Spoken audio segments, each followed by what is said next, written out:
training modules in dialectical behaviour therapy, mindfulness skills are central to the work we have to do if we want to get to grips with changing our old ingrained behaviour patterns.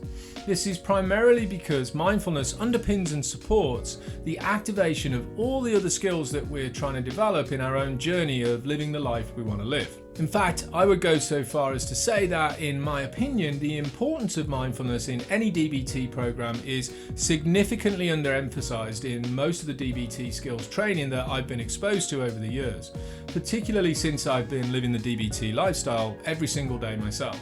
This understated level of importance is true for a number of different reasons. For example, if we don't build our ability to practice mindful awareness, we have little to no knowledge of what's happening inside of our personality system. If this is the case for you, as it most definitely was for me, we're not able to notice when our emotions have left their natural baseline and stepped into a level of emotional distress that's incredibly difficult for us to regulate. This is particularly important because it's at this point we generally enter a primal brain state that's known as fight or flight, which is where we use automatic and often old learned behaviours to deal with the discomfort we're currently experiencing. When we start living the DBT lifestyle, mindful awareness gives us the ability to notice the distress in our system and activate one of the skills associated with the distress tolerance skills training module.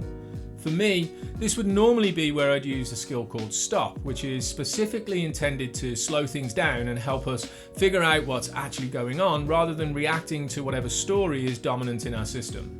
At the same time, if we don't develop our ability to practice mindful awareness, then we're not able to look at the behaviour patterns that caused us problems after we've behaved in a way that we've previously identified as a particular behaviour pattern that we're trying to change. While the ultimate goal is always to develop awareness in the moment, the expectation can't be that we simply turn this ability on and off like we would with an ordinary household light switch. Mindful awareness after the fact is where it all starts, and this is actually a necessary and extremely important part of the process.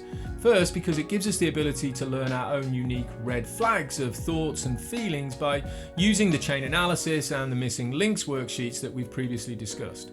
Second, because hindsight awareness is on the road to in the moment awareness, which, as I said before, is the ultimate goal that we're trying to reach.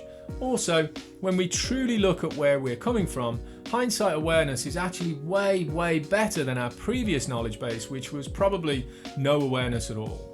Out in the world right now, mindfulness takes on a number of different guises, and as I've said many times before, I want to start things off by clearly communicating with everyone who's looking at this, particularly anyone who may already have a specific style of mindfulness that they practice on a regular basis.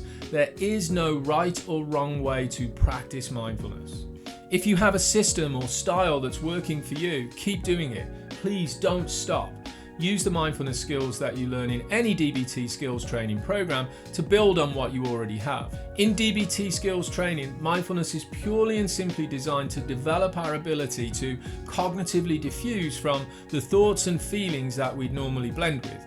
These thoughts and feelings are linked to the many different parts of our personality, so it makes sense for us to work on unblending from their behavioural responses to overwhelming emotional experiences. Mindfulness skills help us to slow things down in our internal world, which in turn helps regulate our normal external process of reacting to life. In essence, it builds our self-awareness for both the external and internal world in a non-judgmental way, bringing us into the present moment to live the life we want to live. After all, when we truly look at the actuality of life, nothing else exists other than the present moment we're in. If you take a look around my YouTube channel or go through the pages of my website, you're going to find a lot more videos and handouts that expand on this and many other subjects associated with dialectical behaviour therapy and the skills training modules. If you want to know more, come join our live online conversations every week. I'll drop some links in the description below. And as always, if you like the content of this video, please subscribe to the channel, leave a comment and smash that like button.